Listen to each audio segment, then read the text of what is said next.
እኔ ዓለምን አሸንፌዋለሁና እናንተም አይዟችሁ በርቱ። ሆዳችንን ለመሙላት ስንል ጸጋችንን ያጣንና ጸጋችን የደከመብን በጣም ብዙ ሰዎች ልንኖር እንችላለን። ጠንካራ ክርስቲያን መሆን እንፈልጋለን፣ ግን በአንዲት ሴት በአንድ ወንድ ተወስነን መኖር ደግሞ ማንችል ነን። እንዴት ነው ጠንካራ ክርስቲያን ወደ መሆን መምጣት የምንችለው? ሰነፎች የሆን እኛን ዛሬ ነገ ልባሞች መሆን የምንችልበት ነገር እንዳለ ታውቃላችሁ። ቆም የሚመስለን ጊዜ አለ፣ ግን ደግሞ ሳናስበው የምንወድቅበት ጊዜ እጅግ በጣም ብዙ ነው። ዓይንን ከዝሙት ፍላጎት ነፃ ማውጣት፣ ልብን ከቂም ከበቀል ነፃ ማውጣት እንዲህ በቀላል የሚሆን ነገር ይመስላችኋል? ብዙዎቹ በኃጢአት ውስጥ የነበሩ ናቸው። አንዳንዶቹ ቀራጭ፣ አንዳንዶቹ ደግሞ ሌላ ስራ ውስጥ የነበሩ ናቸው። የታመመች ሆና ቢያገኛት ሊያገባት የሚፈልግ ማን አለ? ከተፋላሚዎቻችን ጋር ያለው ከባድ ጦርነት እንዳለ እናውቃለን። የስጋን ፈተና ድል ማድረግ ቀላል ይመስላችኋል? በጸሎት ህይወት ደካሞች ነን፣ በጾም ህይወትም ደካሞች ነን፣ በንስሐ ህይወትም ልክ እንደዛው ደካሞች ነን። ሰው በምጽዋት በርትቶ እንግዳ ሳይቀበል ያለ እንግዳ ማዕድ ላለመቁረስ ቃል ይገባል። እኛ ግን ለገባናት ለዚህ ለታዘዝናት ለአስራት ለበኩራት እንኳን ተራራ ሆናብን እሷን እንኳን መፈጸም ተስኖን የምንጨነቅ ቀላል ሰዎች አይደለም። ለመብላት ምክንያት ነው፣ ንስሐ ላለመግባት ምክንያት ነው፣ ላለመቁረብ ምክንያት ነው፣ ወደ ትዳር ላለመግባት ምክንያት ነው።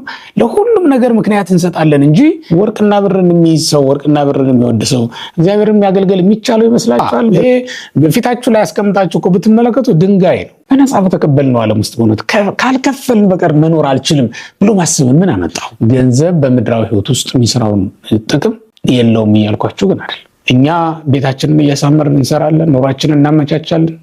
የእግዚአብሔር ህዝብ ደግሞ በጎዳና ላይ ወድቆ በችግር ውስጥ ይኖራል። ይችን ነፍስ በገንዘብ ገዝታችሁ ያመጣችኋት ይመስላችኋል? ይችን ነፍስ ከስጋ ጋር ተዋህዳ ተስማምታ እንድትኖር እናንተ ገንዘብ ከፍላችኋል? በመጀመሪያ ኢዮብን ምንም ያስጨነቀው ይመስላችኋል? የጠፋው ገንዘቡ፣ የሞቱት ልጆቹ፣ የፈረሰው ቤቱ፣ የጎሰቆለው ሰውነቱ። ጠንቋይ ፍለጋ ለመሄድ የዳዳን እኮ ቀላል ሰዎች አይደለንም አይደል? ጥቂት የምትቃወሙት ነገር እኮ ያስፈልጋል። በእውነት ክርስቲያኖች ቢያንስ ቦታ እንምረጥ እንጂ ለክርስቲያን የማይሆን ቦታ እንኳ ባንገኝ ምን አለበት? ይህን ዓለም የሚወዱ ሰዎች እግዚአብሔርን እንወደዋለን ቢሉ ውሸታሞች ናቸው። ይዘፍኑ ሰዎችን በሙሉ ሲዘምሩ ያላደጉ ይመስላችኋል? አሁን ዛሬ የሚጨፍሩ የሚደንሱ ሰዎች ትናንት ያላሸበሸቡ ይመስላችኋል?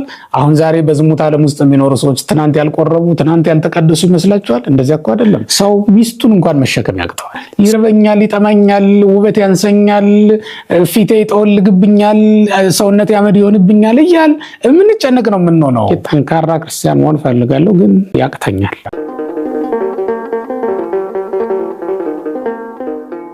በስመ አብ ወወልድ ወመንፈስ ቅዱስ አሐዱ አምላክ አንድ አምላክ በሚሆን በአብ በወልድ በመንፈስ ቅዱስ ስም ልዩ ሶስት ብለን አምነን በምናመልከው አምላካችን እግዚአብሔር ስም እንደምንሰነበታችሁ የልዑል አምላክ የሕያው እግዚአብሔር አገልጋዮች ውድ ክርስቲያኖች በያላችሁበት እግዚአብሔር ሰላም ይድረሳችሁ። በትንሣኤው ትንሣኤያችንን ያረጋግጥልን፣ በሞቱ ሞታችንን ድል ይነሳልን፣ ከመቃብር ወጥቶ ከመቃብር ያወጣን፣ ከሲኦልም ግዞት ያስፈታን አምላካችን እግዚአብሔር ስለማይነገር ስጦታው ስሙ ለዘላለም የተመሰገነ ይሁን። እንግዲህ ዛሬ አንድ ጥያቄ እናነሳና በዛ ላይ ነው እንግዲህ የምንወያየው ማለት ነው። ዛሬ የመጣልን ጥያቄ ጠንካራ ክርስቲያን መሆን ፈልጋለሁ፣ ግን ወደኋላ እመለሳለሁ ወይም ደግሞ ያቅተኛል ያሉን አንድ ወዳጅ አሉና እሱን በተመለከተ ለሁላችንም ስለሚያስፈልገን አንድ ሰው እንዴት ነው ጠንካራ ክርስቲያን መሆን የሚችለው? ወይም አንዳንዶቹ እንዲህ ሲሉ ይደመጣሉ፣ እኔ የክርስቶስ ፍቅር በልቤ በጣም እንዲኖረኝ ይፈልጋለሁ፣ ግን ደግሞ ያቅተኛል ብለው የሚያስቡ ብለው የሚናገሩ ሰዎች አሉና እንዴት ነው ጠንካራ ክርስቲያን ወደ መሆን መምጣት የምንችለው? በእርግጥ ሁላችንም እኮ የምንመኘው ነገር ነው አይደል እንዴ? በክርስቶስ ፊት ሕያዋንና የተወደዱ አገልጋዮች መሆን ሁላችንም እንናፍቃለን፣ እንፈልጋለን። ግን ደግሞ ወደ ኋላ የሚመልሱን የሚስቡን ነገሮች በጣም ብዙዎች ናቸውና እሱን እንዴት ነው ማድረግ የምንችለው የሚለውን ቅዱስ ወንጌልን መሰረት አድርገን በዚህ በወንጌል ውስጥ የተቀመጡ ምስክሮች ወይም ደግሞ ጥበቦች አሉ። ከክርስቶስ ጋር በፍቅር አንድ አድርገው ሊያኖሩን የሚችሉ ዘዴዎች ማለት ነው። እነዚህን ነው እንግዲህ መነሻ አድርገን የምንነጋገረው። የአባቶቻችን አምላክ እግዚአብሔር የትናንቱን ጉባኤ እንደባረከ ዛሬም በእኛ ጉባኤ መካከል ተገኝቶ እንዲመክረንና እንዲያስተምረን ቅዱስ ፈቃዱ ይሁንልን።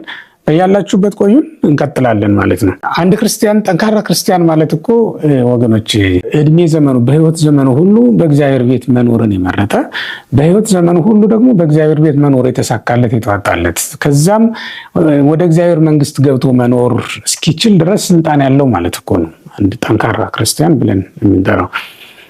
ደካማነት በህይወት በጣም ብዙ ጊዜ ያጋጥማል።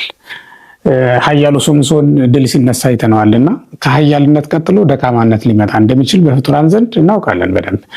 የቆመ የሚመስለው እንዳይወድቅ ይጠንቀቅ የተባለው ስለዚህ አይደለ? የቆም የሚመስለን ጊዜ አለ፣ ግን ደግሞ ሳናስበው የምንወድቅበት ጊዜ እጅግ በጣም ብዙ ነው። የታመኑ የነበሩት የሚክዱበት፣ የቆሙ የነበሩ የሚወድቁበት፣ የበረቱ የሚባሉ የነበሩ ሰዎች ልፍስፍስ ሆኖ የሚታዩበት ጊዜ በጣም ብዙ ነው። እንኳን በሰው ዘንድ በመላእክት ዘንድ ኃይል መላካዊን እንኳን ሊያሳጣ የሚችል ኃይል ሰዋዊ ወይም ኃይል መንፈሳዊማ በልዩ ልዩ መንገድ ልናጣው እንችላለን። ለኛ ለሰዎች ከባድ ነገር ነውና ዓለም ጥላዋን ስትጥልብን በጣም ከባድ ነው የሚሆነው። ሁላችንም ከኃይል ወደ ድካም እንመለሳለን ማለት ነው። አሁን ከኃይል ወደ ድካም ሳንመጣ በበረታ መንፈስ ሆነን ልናገለግል የምንችለው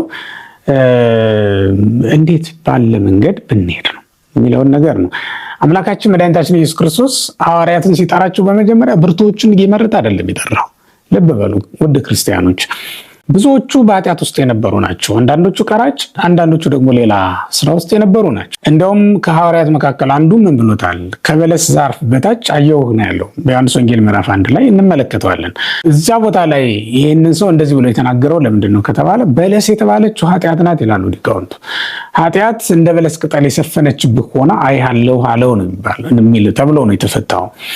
እንዲህ ያሉ ሰዎችን ከሆነ ጠርቶ ያዳናቸው፣ ጠርቶ ባልንጀራ ደቀ መዝሙር ያደረጋቸው እንዲህ አይነት ሰዎችን ከሆነ በእውነት እግዚአብሔር ደካሞችን ማበርታት ይችላል ማለት ነው። እግዚአብሔር ኃጢአተኞችን ጻድቅ አድርጎ መገልገል ይችላል ማለት ነው።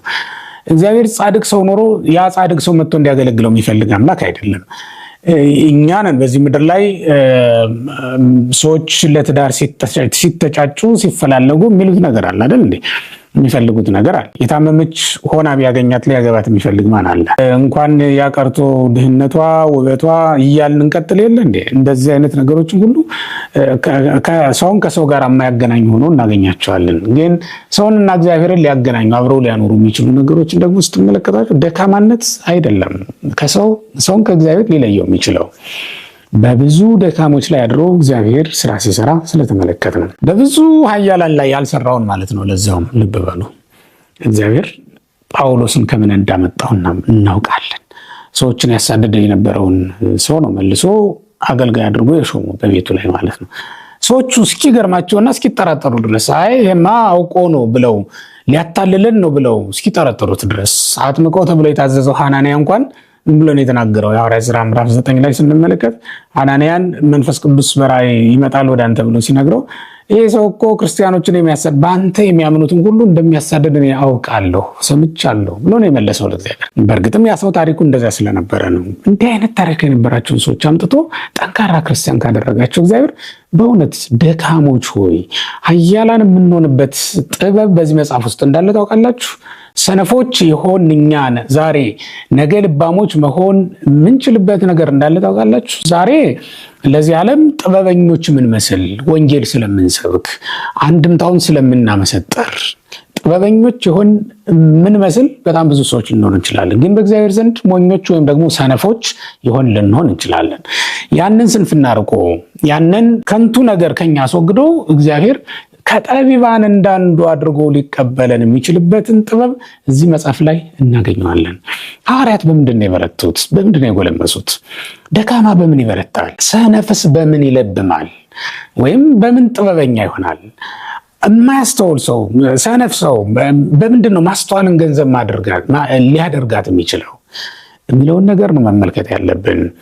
ሰሎሞን እንኳን ከእግዚአብሔር ቃል እንኳን ከሐዋርያት ከሰው ሕይወት ከሌሎቹ ከጥቃቅን እንስሳት ሳይቀር እንድንማር አስተምሮናል፣ ነግሮናል አይደል? ከገብረ ጉንዳን የምንማረው ነገር አለ፣ ከሸረሪት ደግሞ የምንማረው ነገር አለ። የነዚያን ጥበብ እንኳን ንቀን ልናልፈው የማንችለው ነገር እንደሆነ ነው። ከገብረ ጉንዳን የምንማረው የመከራ ቀን ሊመጣ ይችላል ብለህ አስበህ ለመከራ ቀን ማምለጫ የሚሆን ነገር ለራስ አዘጋጅ ብሎ ነው ያስተማረን። ምክንያቱም ገብረ ጉንዳን በክረምት ሲወጣ ሲወርድ በጭቃ ተይዞ በዛው እንዳይቀር ህልፈተ ህይወት እንዳያጋጥሙ አስቀድሞ በበጋ ዝግጅቱን የሚያደርግ ነው። ለአንድ ክርስቲያን ይህ በጣም ወሳኝና መሰረታዊ ነገር ነው። በእውነት የመከራ ቀን የጭንቅ ቀን ትመጣለች ብሎ አስቦ ንስሐ ገብቶ ተዘጋጅቶ መጠበቅ። ያቺ ምን ሰበስባት እንደ ገብረ ጉንዳን በበጋ ምን ሰበስባት ወቅት እኮ ምን እንደሆነች ታውቃላችሁ? የእግዚአብሔር ጸጋ የእግዚአብሔር ምሕረት እኮ ናት። እሷን ሰብስበን እንድንኖር ነው የነገረን ማለት ነው። ሸረሪትን ደግሞ ስትመለከተው እንሽላሊትን ስትመለከተው የራሳቸው እንሽላሊት አሁን በቤተ መንግስት ውስጥ ገብቶ የሚኖሩ እና በባለጠጎች ውድ ቅንጡ መኖሪያ አፓርትመንት ውስጥ ገብቶ መኖር የሚቻለው ጥበበኛ ፍጥረት ነው ማለት ነው። ቤት አይሰራም፣ ግን በአማርና በተዋበ ቤት ውስጥ ገብቶ መኖር የሚችል ጥበበኛ ነው ማለት ነው። እኛም በተሰሩ ቤቶች እግዚአብሔር በሰራቸው ቤቶች መኖር እንችል ዘንድ ያንን የመሰለ አካሄድ እንድንሄድ ነው። ከነዚያ ፍጥረታት እንኳን እንድንማር ይመክረናል፣ ያስተምረናል ማለት ነው። እንደዛ ከሆነ ከአባቶቻችን ሕይወት ደግሞ ልንማር ይገባናል። ምንድን ነው የሚያበረታን የሚያጠናን? በእውነት ይሄን ልብ ብለን ልንሰማ ይገባናል። በስልጣን ምክንያት የደከምን ሰዎች አለን። ክርስትናችን የዛለብን ማለት ነው። በሀብት ፍለጋ በገንዘብ ፍለጋ ሆዳችንን ለመሙላት ስንል ጸጋችንን ያጣንና ጸጋችን የደከመብን በጣም ብዙ ሰዎች ልንኖር እንችላለን። እውነት መናገር አቅቶን አንደበታችን ላልቶብን እውነትን የመናገር አቅማተን የተቸገርን በጣም ብዙ ሰዎች ልንኖር እንችላለን። ይህን አቅም እንዴት ነው ማግኘት የምንችለው? እንዴት ነው ማግኘት?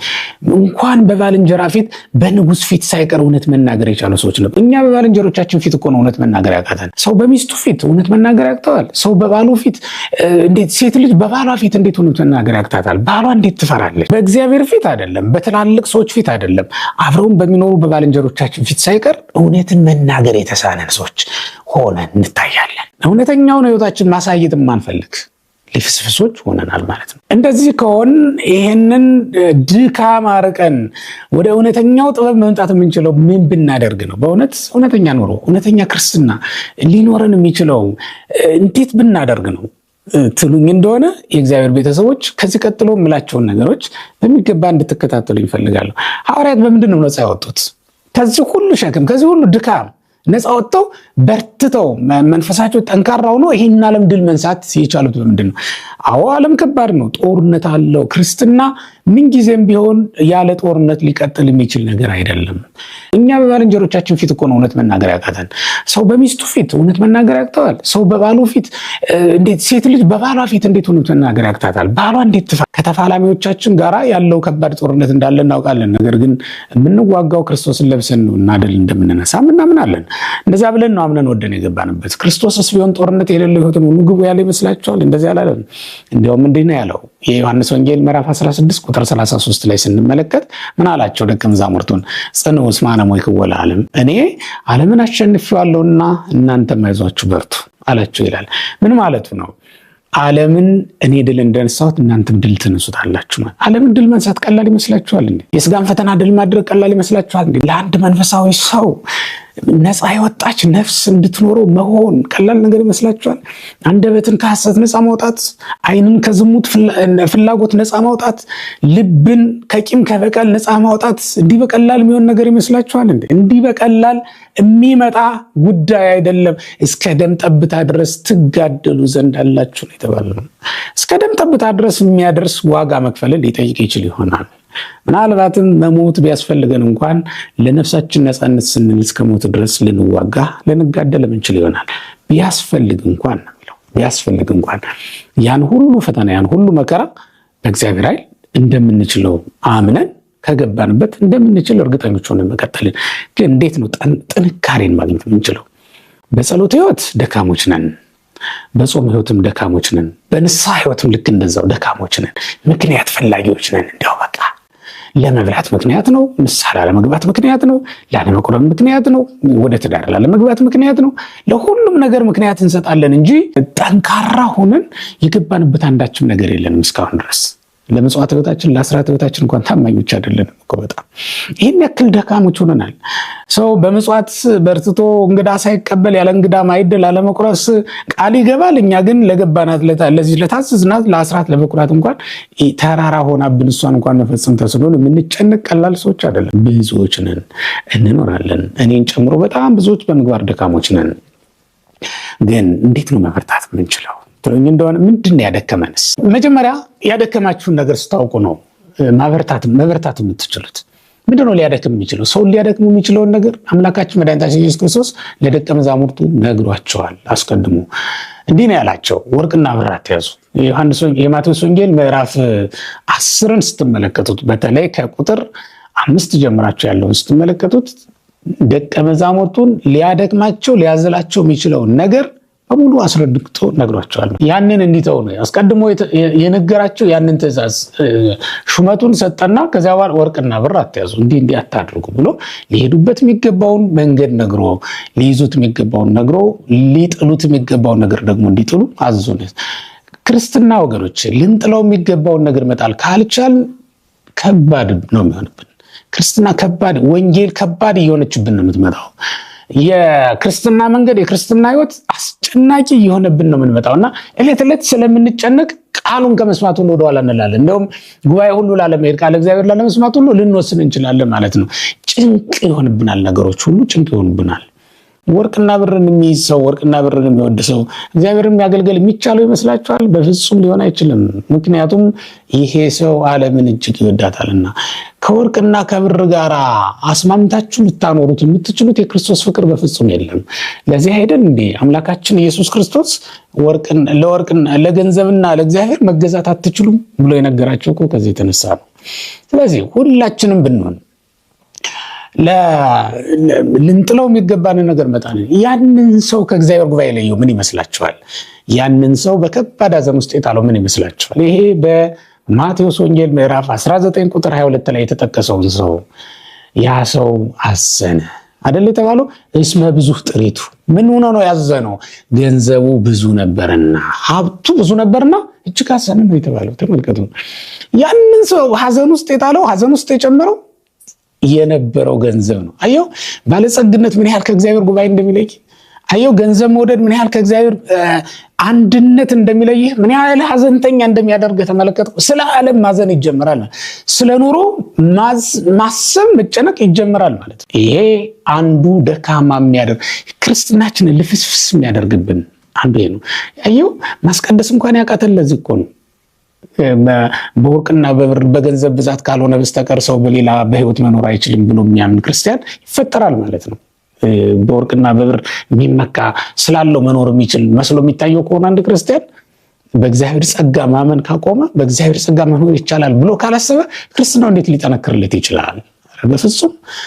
ስለዚህ ክርስትናችንን ጠንካራ ሊያደርጉልን ከሚችሉ ነገሮች ወይም ጠንክረን በክርስትና መንገድ ላይ እንድንቀጥል ከሚያደርጉ ነገሮች መካከል አንዱ የኛ ወርቅና ብር ክርስቶስ ነው ብለን ማሰብ ስንጀምር። ወርቅና ብራችን እኮ ገንዘባችን እኮ ክርስቶስ ነው። ቅዱስ ባስልዮስ ስለ ጴጥሮስና ስለ ዮሐንስ ሲናገር ጴጥሮስ ዮሐንስ ነዳያን ሙንቱ አይደል? እነሱ ነዳያን ናቸው፣ ወርቅና ብር የሌላቸው ምንም የሌላቸው፣ ግን በክርስቶስ ስም ደግሞ ሁሉም ማድረግ የሚቻላቸው ናቸው ይላል።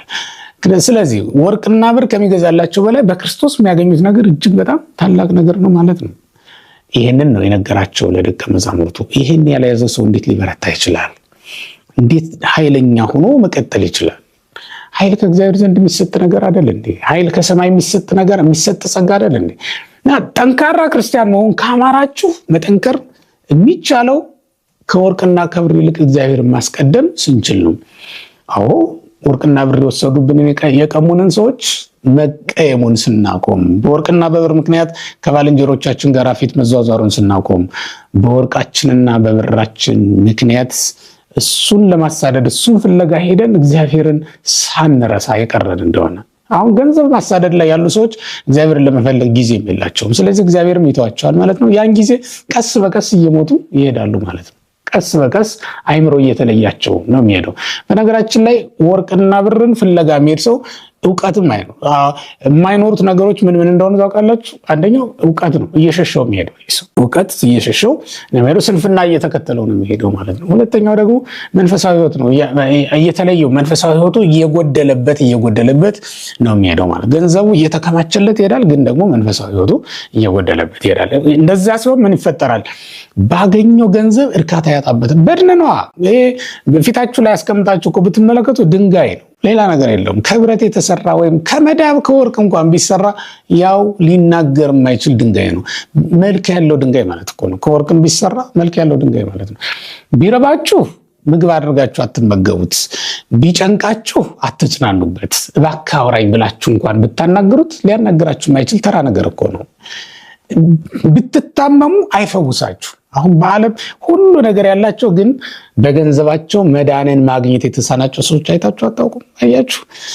ያመኑትን የተከተሉትን ሰዎች እንኳን ማዳን የማይችለውን ነገር ተከትለን የሚያድነንን አምላክን የረሳነው። አንድ ቀን ግን በክርስቶስ ጉባኤ በእምነት ብትውሉ ያን ጊዜ ተፈውሳችሁ ትሄዳላችሁ። በጣም ብዙ ወርቅ ጭኖ የመጣውን ሰው ታስታውሱታላችሁ። ነዕማን የሚባለውን ሰው በዚህ በኤልሳ ታሪክ ውስጥ የምናገኘው ሁለተኛ ነገሥት ምዕራፍ 5 ላይ ታሪኩ የተመዘገበው የለምጻም ሰው ለምጽ ያነደደው የሶሪያ ሁለተኛ ሰው እኮ ነው። ከሶሪያው ገዥ ቀጥሎ ሁለተኛ ሰው ነው በሶሪያ ታሪክ ውስጥ። ግን ያ ሁሉ የጫነው በአህያ የሚጫን ገንዘብ ያለው ሰው ከለምጹ መዳን አይችልም ነበር። ለካ ከንቱ ነው። በአህያ የምትጭኑትን ያክል እናንተ መሸከም የማትችሉት ሆኖ በመኪና የምትጭኑት እንኳን ያህል ገንዘብ ቢኖራችሁ ምን ጥቅም አለው? አሁን ተመልከቱ፣ ልብ በሉ ክርስቲያኖች፣ የእግዚአብሔርን ቃል አስቀድሙ እያልኳችሁ ነው እንጂ ገንዘብ በምድራዊ ሕይወት ውስጥ የሚሰራውን ጥቅም የለውም እያልኳችሁ ግን አይደል። ያ ለምጻም ሰው የዳነው በምንድን ነው? በገንዘቡ አይደለም። ከፍዬ ዳንኩ እንዳይል በኋላ ራሱ ነብዩ ኤልሳ ከገንዘቤ እባክህ ተቀበለኝ ሲለው ምንድን ነው ያለው? ይህንንስ ይዘህ ሂድ ነው ያለው። ያንን ለምጻም ሰው እግዚአብሔር ፈውሶታል። በነፃ ነው አይፈውሰው። እግዚአብሔር በነፃ የሰጣችሁን ሕይወት በእውነት በገንዘብ ልታኖሯት ትፈልጋላችሁ? ይችን ነፍስ በገንዘብ ገዝታችሁ ያመጣችኋት ይመስላችኋል? ይችን ነፍስ ከስጋ ጋር ተዋህዳ ተስማምታ እንድትኖር እናንተ ገንዘብ ከፍላችኋል? በመጀመሪያ አሁን ያለንን ህዋሳት በጠቅላላ እንዲኖሩን በመጀመሪያኛ ገንዘብ ከፍለናል፣ ስምምነት አድርገናል። በነፃ አይደል እግዚአብሔር የሰጠን? ይሄንን ዓለም ራሱ እግዚአብሔር ሁሉን ነገር አስማምቶ ምን ተነፍሰውን አየር የምንመገበው ምግብ አይናችን የሚያርፍበትን ነገር ሁሉ አስማምቶ የሰጠን መጀመሪያ ኮንትራት ወስደን ገንዘብ ተስማምተን እንዲህ አስቦ የሰጠን አንዲት ጠባብ ክፍል ዲዛይን ብናስደርግ ወይም ያችን ደግሞ እንደገና የውስጥ ደግሞ ዲዛይን ብናሰራላት ወይም ኢንቴሪየር ዲዛይን ብናሰራ ምንድነው የምናወጣው? የምንከፍለው ነገር እጅግ በጣም ብዙ ነው። አስቀድመን ስለ ክፍያው ነው የምንነጋገር፣ ቤቱ ከመሰራቱ በፊት ማለት ነው። ምናልባት በሰለጠነው ዘመን ኮምፒውተር ላይ ዲዛይኑን ልናየው እንችል ይሆናል። ከዛ ውጭ ግን ግድግዳው ላይ አይተን አይደለም የምንስማማው የምንከፍለው። እግዚአብሔር ሲሰራን እኛ እንዲህ አይነቱ ነው ስለ አይደለም ይሰራል፣ እንዲሁ ሰራንና ሰጣን። በነፃ በተቀበልነው ዓለም ውስጥ በእውነት ካልከፈልን በቀር መኖር አልችልም ብሎ ማሰብን ምን አመጣው? እውነት ነው፣ ስሩ፣ እውነት ነው፣ ውጡ ውረዱ። ግን እግዚአብሔርን የምትረሱበት ስራ፣ እግዚአብሔርን የምትረሱበት ገንዘብ ሊኖራችሁ በፍጹም አይገባም። ያን ሰው አዝኖ እንዲመለስ ያደረገው ያ ነው። ወሆረ ትኩዞ ነው እኮ እስመ ብዙ ጥሪቱ፣ ገንዘቡ ብዙ ነበርና አዝኖ ተክዞ ሄደ ይላል። ከክርስቶስ ጉባኤ ለየው ማለት ነው ያ ገንዘብ። አየው ከቁርባን ሲለይህ፣ አየው ከወንጌል አገልግሎት ሲለይህ፣ አየው ከኪዳን ጸሎት፣ አየው ከቅዳሴ ስርዓት፣ አየው ከመላእክት ጋር ቆመ እንዳትዘምር ሲከለክል ገንዘብ ፍለጋ መሄድህ። አያችሁት አይደል ክርስትናችን ምን ያክል እንዳዳከመብን ተመልከቱት። የገንዘብ አጠቃቀም ስርዓት በዓለማውያን ዘንድ ተማርን። እሱም ቁጠባን ማዕከል ያደረገ ስለነበረ በተማርነው ትምህርት መሰረት ስንተገብር አስራቱ በኩራቱ ቀረ። ነዳያን ረሃብ በበትረ ረሃብ ተመቱ። አንተ ገንዘብ ትሰበስባለህ፣ ድሆች ደግሞ እዚህ በረሃብ ይመታሉ። እኛ ቤታችንን እያሳመርን እንሰራለን፣ ኑሯችንን እናመቻቻለን። የእግዚአብሔር ሕዝብ ደግሞ በጎዳና ላይ ወድቆ በችግር ውስጥ ይኖራል። ብዙዎቹ መጠለያ አጥተው ጥግ አጥተው የሚበሉት የሚጠጡት አጥተው ይጨነቃሉ። እኛ ግን ተርፎን የምናከማቸው ነገር እናዘጋጃለን፣ ስለሱም እንጨነቃለን። ውድ ክርስቲያኖች፣ ጠንካራ ክርስቲያን ምንጊዜም ቢሆን በነገሮች ሁሉ እግዚአብሔር የሚያስቀድም ነው። እግዚአብሔር ያለውን ነገር ሁሉ የሚፈጽም መሆን መቻል አለበት ማለት ነው። ስለዚህ እግዚአብሔር ያለንን ነገር ሁሉ ብንፈጽም ጠንካሮች፣ ኃያላን እንሆን ነበር አይደል? በእውነት ስለዚህ አንዱ እግዚአብሔር ጣሉ ያለንን ስንጥል፣ እግዚአብሔር ያዙ ያለንን ስንይዝ ነው። ተውት ያለንን ነገር ብንተው የፍጹምነት ስራ ይሰራል። እግዚአብሔር እኮ ምንድነው ያለው? ያንን ባለጸጋ ፍጹም ልትሆን ብትወድ ሁሉን ተከተለኝ ነበር ያለው። ፍጹም ልትሆን ብትወድ ነው ያለው። የመውደድ ጉዳይ ነው። ካልወደድን እኮ አያስገድደንም እግዚአብሔር። ግን ፍጹም ልትሆን ብትወድ ሁሉን ተከተለኝ።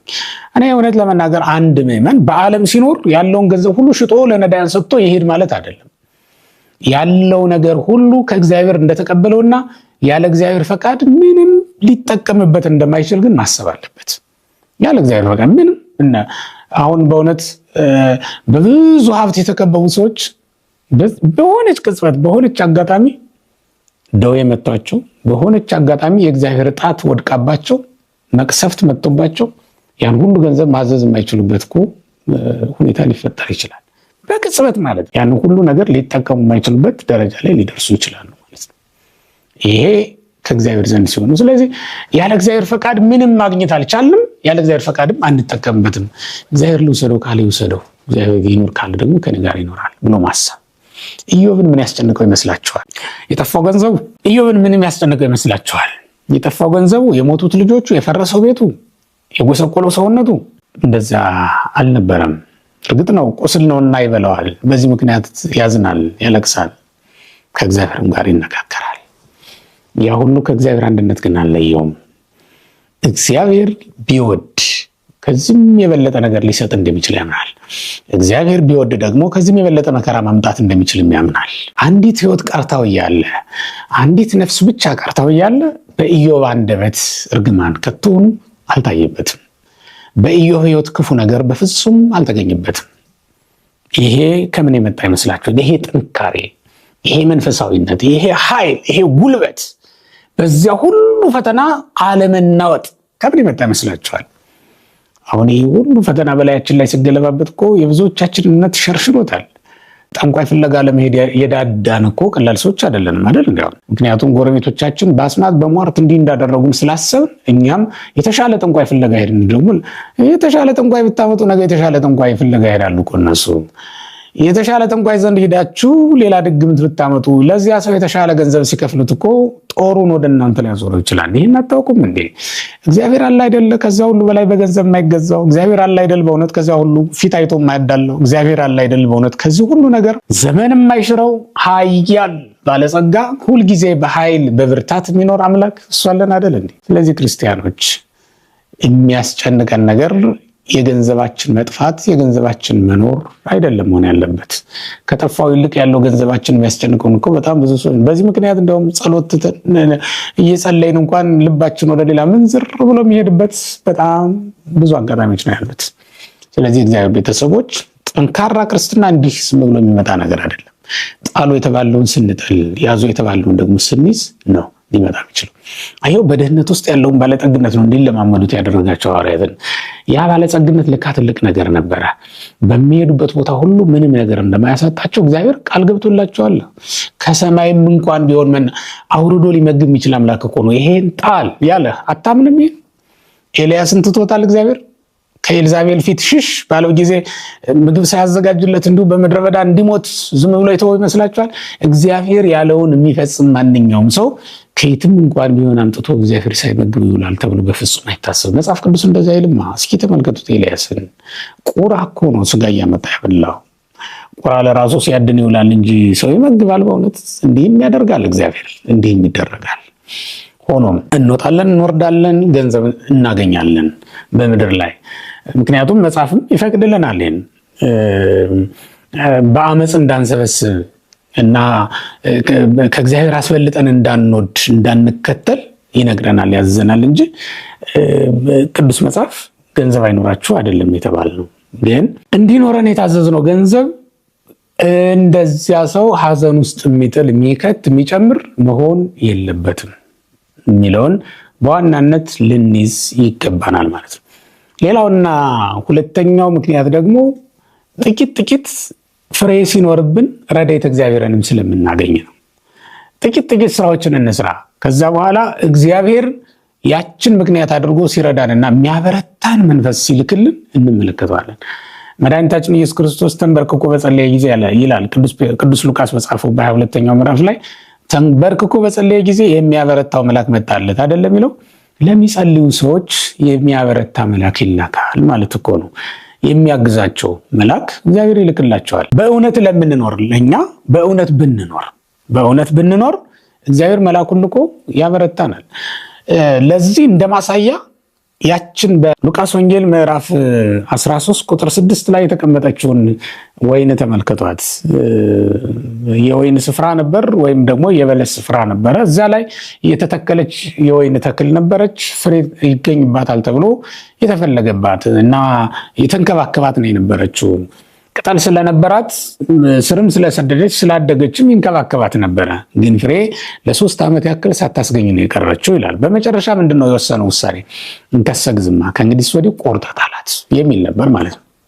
አሁን ተመልከቱ፣ ረድኤተ እግዚአብሔርን በምን እናገኛለን ነው? እግዚአብሔር ወደኛ የሚመጣው፣ እግዚአብሔር እኛን የሚጎበኘው፣ የሚጠብቀን፣ የሚራራልን መልአክ የሚልክልን ምን ስናደርግ ነው ካላችሁ፣ ጥቂትም እንኳን ነገር የጽድቅ ፍላጎት፣ የመንፈሳዊ ሕይወት ናፍቆት ሲኖርብን እግዚአብሔር እኛን የሚረዳ መልአክ ይልክልናል ማለት ነው።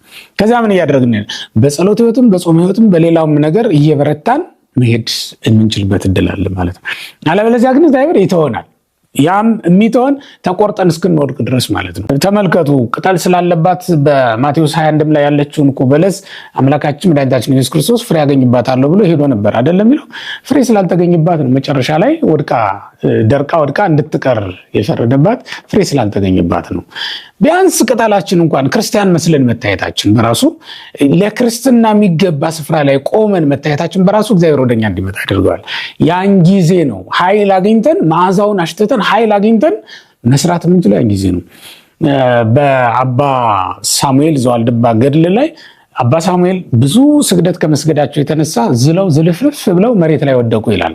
ያን ጊዜ ጌታችን ኢየሱስ ክርስቶስ ተገለጠና አውራ ጣቱን አጠባቸው ይላል። እንደዚያ ሲያደርጋቸው ነው እንደገና ተነስተው በርትተው ኃይል አግኝተው ለብዙ ቀናት ምንም እህል ውሃ ሳይቀምሱ እንደ መንኮራኩር ነበሩ ሲሰግዱ ይላል። ወድቀው ሲነሱ ላይን ለማየት እንኳን ያስቸግሩ ነበር፣ ፍጥነታቸው ማለት ነው። እንዲህ ባለ መንገድ መበርታት የቻሉት መቀጠል የቻሉት ምን ቢሆን ነው? እግዚአብሔር ጥላውን ሲጥል፣ እግዚአብሔር ጸጋውን ሲሰጥ ማለት ነው። አውራጣቱን አጠባቸው ማለት ምን ማለት ነው? ጥቂት ጸጋ ሰጣቸው፣ ጨመረላቸው ማለት ነው። መንኮበያቲው አጥበው ወልደ ማርያም ድንግል ነው የሚለው ደራሲ። በአውራጣቱን አጠባ፣ በጥቂቱ ጸጋውን ሰጣቸው። አውራጣትን መስጠት ምን ያህል ጥቂት ነገር እንደሆነ ተመልከቱት። ያችን ጥቂት ጸጋ ሲሰጣቸው በርትተው እንደገና መቀጠል ቻለው ማለት። ጻድቃን 40 ቀን ያለ መብል ያለ መጠጥ ሊጾሙ ይችላሉ። በዚያ ሁሉ ጾምና ጸሎት ግን ዝለው ተዝለፍልፈው አገልግሎታቸውን የማይተው ደግሞ ይሆናሉ። ጥሬ እየበሉ ምግብ ተመግበው የጠራ ውሃ የለመለመ ነገር በልተው ከሚያገለግሉ ሰዎች በተሻለ ሁኔታ ወገባቸውን ታጥቀው ያገለግላሉ። እስኪ ወደ ገዳማት ሄዱ። ሰውነታቸው ከአጥንታቸው የተጣጋ ቁርበታቸው ከአጥንታቸው ተጣግቶ አጥንታቸው የሚቆጠር ሰዎች ደልቷቸው ከሚኖሩ ሰዎች በተሻለ ሁኔታ ሲሰግዱ ሌሊቱን ሙሉ ቆመው ሲያገለግሉ ታያቸዋላችሁ፣ ታገኟቸዋላችሁ። ያንን የሚያደርገው ማን ነው? እግዚአብሔር ጸጋ አይደለምን? በእውነት የእግዚአብሔርን ጸጋ ማግኘት የሚቻለው ይቅጠል ያህል እንኳን እግዚአብሔርን ወደኛ ሊስብ የሚችል ነገር ይታይብን እንጂ በእውነት አሁን እኮ እኛ ችግራችን ያለ ቦታ ነው የምንቆም። ግን ደግሞ ጥንካሬ እንፈልጋለን። ጠንካራ ክርስቲያን መሆን እንፈልጋለን፣ ግን ጭፈራ ቤት ነው የምናመሸው። ጠንካራ ክርስቲያን መሆን እንፈልጋለን፣ ግን ጉቦ ከሚቀበሉ ሰዎች መካከል ነው የምንኖረው። ጠንካራ ክርስቲያን መሆን እንፈልጋለን፣ ግን በአንዲት ሴት በአንድ ወንድ ተወስነን መኖር ደግሞ ማንችል ነን። ጠንካራ ክርስቲያን መሆን በጣም ምኞታችን፣ ግን እንዋሻለን። አንድም ቀን እውነት የሚባል ነገር ሳይቶብን ታዲያ ዝም ብሎ የሚመጣ ነገር ነው እንዴ? ጠንካራ ክርስቲያን ዝም ብሎ የሚፈጠር ነገር ይመስላችኋል? ከሰማይ ዱብ የሚል ነገር እግዚአብሔር እንዴት ባለን መንገድ ነው እኛን ረድቶን ጠንካሮች ሊያደርገን የሚችለው? ምን ብናደርግ ነው ብላችሁ አታስቡም?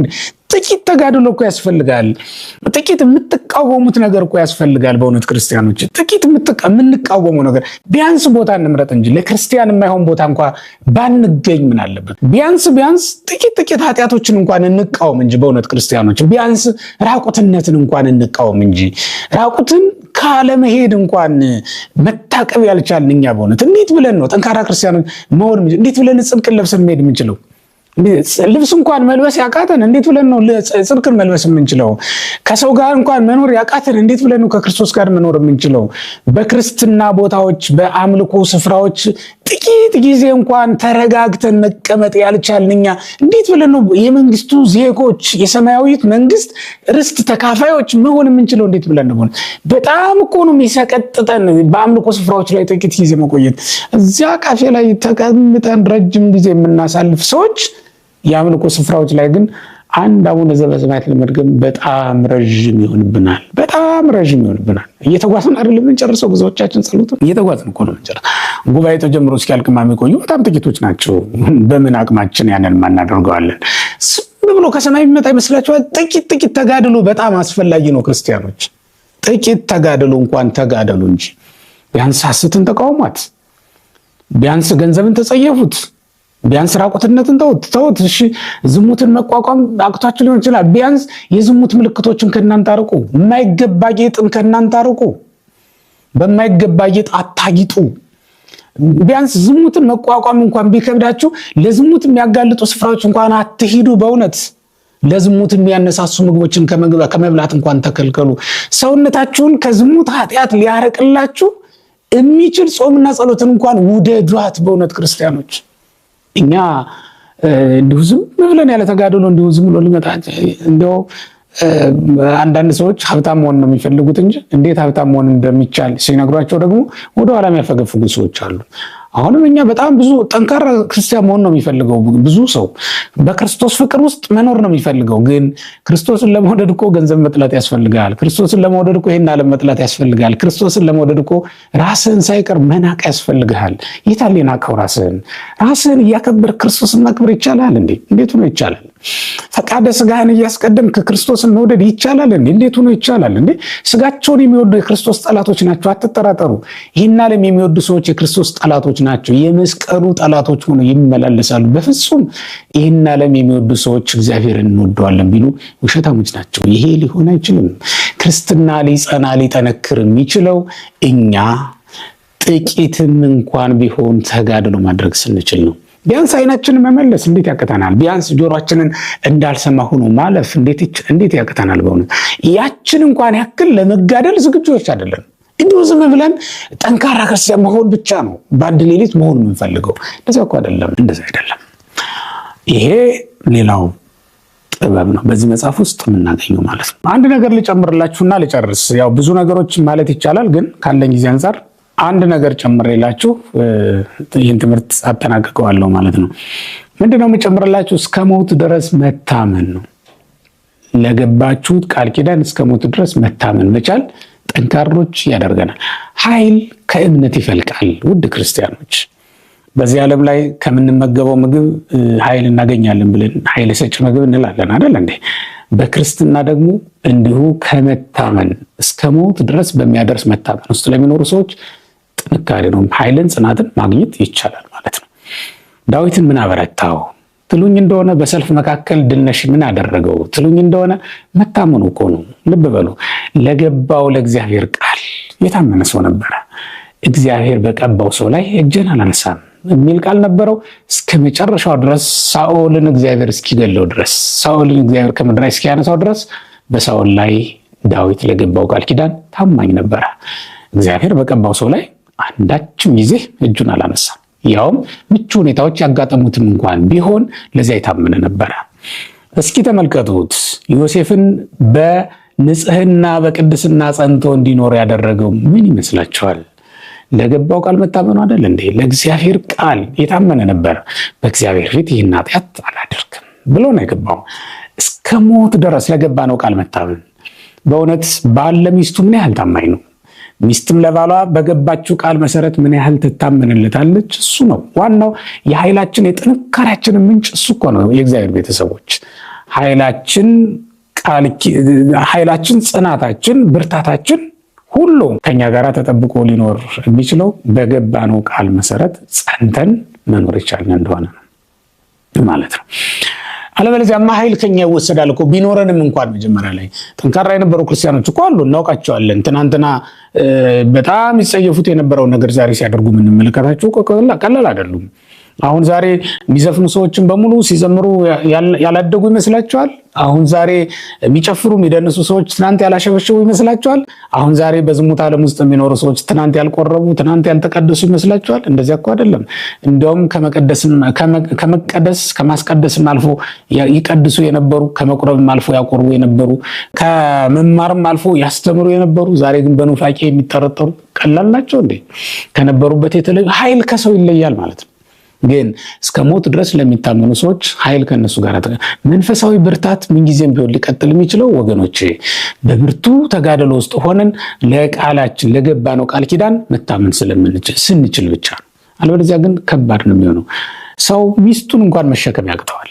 ሰው አንዲት ሴት ለገባችው ቃል መታመን ካልቻለች ባሏን እንኳን መሸከም ይሳናታል ወይም አትችልም ማለት ነው። ባሏ ለሚናገረው ቃል እንኳን ትዕግስት ታጣለች። ሚስቱ ለምትናገረው ቃል እንኳን ትዕግስት ሊያጣ ይችላል። ለጎረቤት አይደለም እና ለስራ ባልደረቦች አይደለም፣ ለሚስቱ ትዕግስት ያጣላታል። ውድ ክርስቲያኖች ትዕግስት ኖሮን ይህን ዓለም ማሸነፍ የምንችለው ለገባ ነው ቃል ከእግዚአብሔር ጋር ምንድነው የተገባ ነው ቃል እሱን ማሰብ ይኖርብናል። በንጽህና በቅድስና ጸንተን ለመኖር ከእግዚአብሔር ጋር የገባ ነው። ስንጠመቅ ጀምሮ ያ ቃል ኪዳን ከእግዚአብሔር ጋር ለመኖር የገባ ነው ቃል ኪዳን ነው ማለት ነው። እሱን አጽንቶ ለመኖር ሁላችንም ለገባ ነው ቃል ታማኞች ልንሆን ይገባናል። በጀመርነው የክርስትና ጉዞ በጀመርነው የክርስትና ሕይወት ምንም አይነት ወደኋላ መመለስ የሌለው መሆን ይኖርበታል ማለት ነው። ያንን ስናደርግ እግዚአብሔር ምን ያደርጋል? ሁሉን ነገር ለኛ ኃይል እናገኛለን ማለት ነው። ሐዋርያት በአንድ ወቅት በጥብርያዶስ ባህር ላይ እየተመላለሱ አሳ ሲፈልጉ አጥተው እንደነበረ ሁላችሁም ታውቃላችሁ። የዮሐንስ ወንጌል ምዕራፍ 21 ከቁጥር 1 ጀምሮ እስከ 14 ድረስ ያለውን ስትመለከቱት አጥተው ነው ሌሊቱን ሙሉ ያደሩት። ለምን? ለገቡት ቃል ታማኝ አልነበሩም። ተመልከቱ። መርከባቸውን ትተው አይደል የመጡት? መርከብ የሚባል ነገር ከዚህ በኋላ የለም፣ መረባችሁ ወንጌል ናት ተብሎ እኮ ተነግሯቸው ነበር። መርከባችሁ ቤተክርስቲያን ናት ተብሎ እኮ ተነግሯቸው፣ አሳዎቻችሁ ሰዎች ናቸው ተብሎ ተነግሯቸው ነበር እኮ። የማቴዎስ ወንጌል ምዕራፍ 4 ቁጥር 17 እና 18 ተመልከቱት። ከእንግዲህ በኋላ ሰውን እንጂ አሳ አታጠምዱም ተብሎ ነበረ። ከእንግዲህ በኋላ በወንጌል እንጂ በመረብ አታጠምዱም አታሰግሩም ተብሎ ተነግሯቸው ነበር። ግን ለገቡት ቃል ታማኞች አልነበሩም። ተመልሰው ወደ ገሊላ ባህር ገቡ ማለት ነው። ባህሯቸው የነሱ ባህር ይሄ ዓለም ነበር። ሰፊውን ባህር ሰጣቸው እግዚአብሔር። እነሱ ግን ወደ ጠባቧ የገሊላ ባህር ተመለሱ ማለት ነው። ሰፊውን መረብ ሰጣቸው እግዚአብሔር። በዓለም ላይ በአንድ ጊዜ ቢዘረጉት ሊደርስ የሚችለውን ሰፊውን መረብ ወንጌልን ሰጣቸው። ሁሉም የሚጠመድበትን መረብ ሰጣቸው ክርስቶስ ወንጌልን መረብ አድርጎ። እነሱ ግን ይችን የምትበጠሰዋት መረብ ይዘው ወደ ጠባቧ ባህር ሂደው ገቡ ማለት ነው። የማይሞቱ አሳዎችን ክርስቲያኖችን ምዕመናንን በወንጌል እንዲያጠምዱ ነበር የተፈቀደላቸው። እነሱ ግን የሚሞተውን አሳ ከባህር ስታወጡት እኮ ይሞታል፣ ሙቶ ነው የሚወጣው። ወይም ከወጣ በኋላ ጥቂት ጊዜ ነው የሚቆየው፣ በህይወት ይሞታል። እስትንፋሱ ወይም ህይወቱ ያለችው እዛው ባህር ውስጥ ከኖረ ብቻ ስለሆነ ማለት ነው። ያንን ለማጥመት ሄዱ። ካወጡት በኋላ ለአንድ ሰዓት እንኳን ጸንቶ መቆየት የማይቻለውን ከነሱ ጋር አብሮ በህይወት መቀጠል የማይችለውን አሳ ሊያጠምዱ ሄዱ ማለት ነው። በድን ሊያጠምዱ ሄዱ። የሞተ ነገር ፍለጋ ሄድን። እኛም ቃል ኪዳናችንን ረስተን ጣሉት የተባልነውን ነገር እንደገና ጥለነዋል ካልን በኋላ ተመልሰን ይዘን አቤት ከመነኮሱ በኋላ ወደ ዓለም የሚገቡ ሰዎች በእውነት እንዴት አይነት አለመታደል ነው። ከመነኮሱ በኋላ ሁሉን ነገር ከተው በኋላ ሀብት ንብረት ፍለጋ ቤት ለመስራት መከራቸውን የሚያዩ ሰዎች እንዴት ያሳዝናሉ። በእውነት የናቁት ዓለም አስቀንቷቸው እንደገና ለሚለብሱት ልብስ የሚጨነቁ ሰዎች እንዴት ያሳዝናሉ። በእውነት ይሄ አለመታደል ነው። እንደገና ወደ ኋላ መመለስ ይሄ አለመታመን፣ ይሄ ኃይልን ያሳጣል። በነገራችን ላይ ያንን መጠበቅ ካልቻል እዚህ ከመጣም በኋላ የሚፈጠሩብን ፈተናዎች መቋቋም በፍጹም አንችልም። አሁን ዝሙትን ማምለጥ አልቻልንም አይደል እንዴ? ለምን? መጀመሪያ ላይ ገዳም ውስጥ ለመኖር ወይም በምንኩስና ዓለም ውስጥ ስንወሰን ወይም ሲወሰኑ ለገቡት ቃል ታማኞች አልሆኑም። ትተውት መጥተዋል፣ ስፍራቸውን ለቀዋል። መላእክትን በዚህ ዓለም እንዲኖሩ ማን ነው የፈቀደላቸው? መላእክት በዚህ ዓለም እንዲኖሩ ይችላሉ እንዴ? ቦታቸው ነው? ይሄ እኮ በጣም አስገራሚ ነገር ነው። መላእክት በዚህ ዓለም አይኖሩም፣ በፍጹም ሊሆን አይችልም። ሐዋርያት ከዛ በኋላ በኢየሩሳሌም በገሊላ አሳ ሲያጠምዱ መኖር ይቻላቸዋል እንዴ? እንዴት ሆኖ? ኧረ በፍጹም አይቻልም። ከሐዋርያነት ሕይወት በኋላ እንደገና ተመልሶ አሳ ማጥመድ በፍጹም አይቻልም። ከምንኩስና በኋላ አሳ ማጥመድ በፍጹም አይቻልም። ከምንኩስና በኋላ ተመልሶ እንደገና ወደ ገሊላ ባህር መሰማራት በፍጹም አይቻልም። ነውር ነው። ኃይልም ከኛ ይነሳል። ስለዚህ አሁን ብዙዎቹ ገዳም ሳሉ ይፈጩ የነበሩ ናቸው በእጃቸው። ዛሬ እጃቸው ለስልሷል። ገዳም ሳሉ በብዙ መከራ በብዙ ተጋድሎ ውስጥ የነበሩ ናቸው። ግን ዛሬ ደግሞ ከዛ ውጭ ሆነዋል። ኃይል ከነሱ ርቃለ። እንዲህ እያለ ሲሄድ ምን ይመጣል? ለሚመጡ ኃጣው ለሚፈጠሩ በልባችን ውስጥ ለሚፈጠረው መንፈሳዊ ሁከት ኃይል እያጣን ነው የምንሄደውና መቋቋም ማንችል ይሆናል ማለት ነው። ከዚያ በኋላ ይርበኛል፣ ይጠማኛል፣ ውበት ያንሰኛል፣ ፊቴ ይጠወልግብኛል፣ ሰውነት ያመድ ይሆንብኛል እያል የምንጨነቅ ነው የምንሆነው። ጎኔ ይጎዳብኛል እያል መኝታ ስናማርጥ፣ ውበት ይጎልብኛል ብለን ልብስ ስናማርጥ፣ ሆዴ ይጎልብኛል፣ ደረቴ ይጠቁርብኛል በማለት ምግብ ስናማረጥ የምንኖር ልንሆን እንችላለን። ለገባነው ቃል መታመን መቻል ጠንካራ ክርስቲያን አድርጎ ያስከትለናል ማለት ነው። ስለዚህም በክርስትና ሕይወታችሁ ጠንካሮች መሆን ከፈለጋችሁ ቢያንስ እነዚህን ማድረግ፣ አንደኛው ጣሉ የተባለውን ነገር ጥሎ መምጣት፣ ያዙ የተባለውን ነገር ይዙ። ጣሉ የተባለውን ነገር በነገራችን ላይ ክርስቲያኖች እግዚአብሔር እጅ ላይ እንደምናገኘው ታውቃላችሁ። ጥለህና ከተባልክ እሱ እጅ ላይ የተሻለ ነገር አለ ማለት ነው። ወርቁን ብሩን ጥለህና ሲልህ እንድትራብ ፈልጎ አይደለም እግዚአብሔር። ይሄ ማመን አለብህ። መረቡን ጣሉ እግዚአብሔር ሲል እግዚአብሔር ሌላ መረብ ሳያዘጋጅ ነው እንዴ መረቡን ጣሉት ያላቸው? ባህሩን ተዉት ሲላቸው የገሊላን ባህር ሲያስተዋቸው ክርስቶስ ሌላ ባህር ሳያዘጋጅ ነው? በፍጹም ሌላ ባህር አዘጋጅቶ ነው። ባህሩ ያለም አይደል እንዴ? አሳ ማጥመድ እንግዲህ በቃ ሲላቸው አሳ ሳያዘጋጅ ነው? ኧረ በፍጹም እንዴ! አሳውም እኮ ቢሆን ከተፈለገ እዩት፣ ቅድም የጠቀስኩላችሁ ዮሐንስ 21ን ከባህር ሲወጡ እኮ ሌላ አሳ ተጠብሶ ጠበቃቸው። ማን ያጠምደው አሳ ነው? ከየት የመጣ አሳ ነው? የሚገርም ነው። ሌላ አሳ ተጠምዶ ነው። እነሱ የያዙትን አሳ ይዘው እስኪመጡ ድረስ ሌላ አሳ እዚህ ተጠምዶ ተጠብሶ ተዘጋጅቶ ይጠብቃቸው ነበር። እግዚአብሔር አዘጋጅቶ ነው። ያንን ጥላችሁ ነው ያለው፣ ሳያዘጋጅ አይደለም። ባዶ ሁነን እንድንቀር እግዚአብሔር ዓላማው አይደለም። እግዚአብሔር አለ ይህን ያክል እግዚአብሔርን አናምነውም እንዴ? ተውት ካለን እግዚአብሔር እንድንተወው የፈለገው ሌላ የተሻለ ስጦታ እሱ ዘንድ እንዳለ ስለሚያውቅ ነው። እሱን በማመን ነው መተው። የክርስትናችን ጥንካሬ ከዛ ነው የሚወጣው፣ ከዛ ነው የሚገኘው። ይህንን ልነግራችሁ ነው እንግዲህ ዛሬ ወደዚህ መድረክ ብቅ ያልኩት። የአባቶቻችን አምላክ እግዚአብሔር በእውነት በርትተን እንድናገለግለው፣ ተፈውሰን እንድናገለግለው፣ ቆመን እንድናገለግለው፣ ወድቀን አይደለም፣ ተነስተን ሞተን አይደለም፣ ሕያዋን ሆነን ደክመን አይደለም፣ በርትተን እንድናገለግለው ቅዱስ ፈቃዱ ይሆንልን። አገልጋይ ሳያጣ በእውነት እኛን ድካሞችን ለአገልግሎት የመረጠ ሰባኪ ሳያጣ እኛን እውነቱንና ሐሰቱን ቀላቅለን የምንናገር ሰዎችን ሰባኪዎች ያደረገ በእውነት አድማጭ ሳያጣ እግዚአብሔር ልናገር ቢል እንስሳት፣ አራዊት፣ እጽዋት፣ ሰማይ ምድር የሚያዳምጡት እግዚአብሔር እኛን ቃሉን እንድንሰማ ፈልጉ ሰባኪ ያስነሳልን። ለምን ይመስላችኋል? ሊመረን ስለፈለገ ነው። ተስፋ አትቁረጡ። አንድ ቀን እግዚአብሔር ያበረታናል። አንድ ቀን ጸንተን ቁርጭምጭምቶቻችን ጸንተውልን ዘለን እናገለግለዋለን። እግዚአብሔር ቆመን እናገለግለዋለን። እግዚአብሔር አንድ ቀን ይሄ ሁሉ ድካም ተወግዶልን በጽናት በብርታት ይህን ዓለም ድል ነስተን እንሄዳለን ማለት ነው። ውሃውን ዋኝተን መሻገር ያቃተን ውሃን እስክንለምድ ድረስ ነው አይደለ? ዋኝተን መሻገር የቻልነው ደግሞ ዋና ከለመድን በኋላ ነው። በክርስትና ሕይወት ልክ እንደዛ ነው። በልምምድ ክርስትናን መኖር እንችላለን። ክርስቲያናዊ ሕይወት በልምምድ ልናቆመው ልናሳድገው የምንችል ነገር ስለሆነ ሁልጊዜም በየዕለቱ ልምምዳችንን አናቋርጥ። ይህን በማድረግ ኃይልን፣ ብርታትን ገንዘብ ማድረግ እንችላለን። በዚያውም ላይ ሳልነግራችሁ እንዳልቀር የምፈልገው ልብስ እየጸና የሚሄደው እየበረታ የሚሄደው ሲታጠብ ነው አይደል እንዴ? ሲታጠብ እየበረታ ይሄዳል፣ ኃይል እየነሳ ይሄዳል ይሉታል አባቶቻችን። ካላጠብነው ግን እየቆሸሸ በሄደ ቁጥር ኃይል እያነሰው ነው የሚሄደው ማለት ነው። ሊበላ የሚችልበት አጋጣሚ ነው። ቆርቆሮ እድሜው የሚያጥረው ምን ሲሆን ነው? ሲዝግ ነው አይደል? ከላዩ ላይ ቅጠል ካለ ወይም አንዳች ነገር ከተጫነበት ይዝጋል። ከዚያ በኋላ ምን ይሆናል? በቀላሉ በአጭር ጊዜ ሊቀደድ ይችላል ማለት ነው። የቆሸሸ ሕይወት ካላችሁ እሱ ነው ለድካማችሁ ምክንያቱ። ልብ በሉ። በንስሐ ያልታጠበ ሕይወት ካላችሁ ለድካማችሁ ምክንያቱ እሱ እንደሆነ ሳልነግራችሁ ማለፍ አልፈልግም። ታጠቡት በንስሐ። ይህን ያደፈውን ሕይወታችንን እናንጻው በንስሐ። ያን ጊዜ ኃይል እያገኘን ነው የምንሄደው ማለት እየታደስን ነው።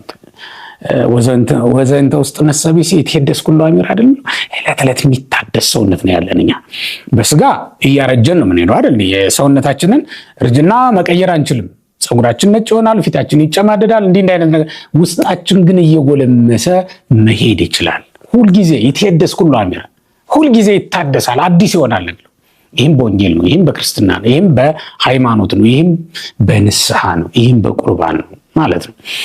ስለዚህ ሰውነታችንን ንጹህ እናድርግ። ያን ጊዜ ከእግዚአብሔር ዘንድ ኃይል ይሰጠናል ማለት ነው። ያስተማረን የመከረን እግዚአብሔር ስሙ ለዘላለም የተመሰገነ ይሁን። ኃይል ለብሰን በተቀደሰችው አደባባይ እንድናገለግለው ሁላችንንም እግዚአብሔር ይርዳን። አመሰግናለሁ።